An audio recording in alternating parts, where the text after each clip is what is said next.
এই বিশাল জনসমুদ্রের উদ্দেশ্যে আমি বলতে চাই, আপনারা কি জাতির ভাগ্যের পরিবর্তন চান?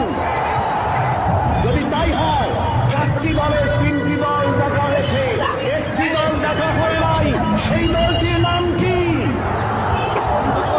এবারের এই মহান সুযোগে সেই জামাত ইসলামীকে এই সংসদের ভেতরে কথা বলার সুযোগ করে দিতে হবে।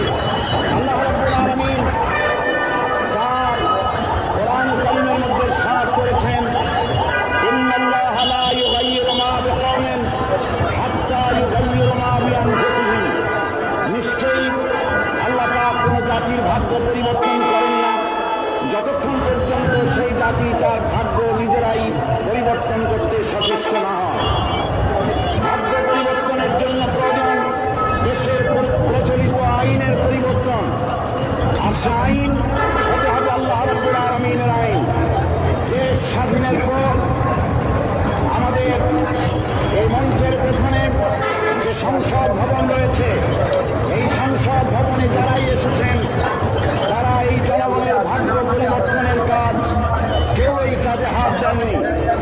অবশ্য আমাদের দেশে আর কোন জিনিসের উৎপাদন কম আর বেশি হোক না হোক, রাজনৈতিক দলের উৎপাদন খুবই বেশি।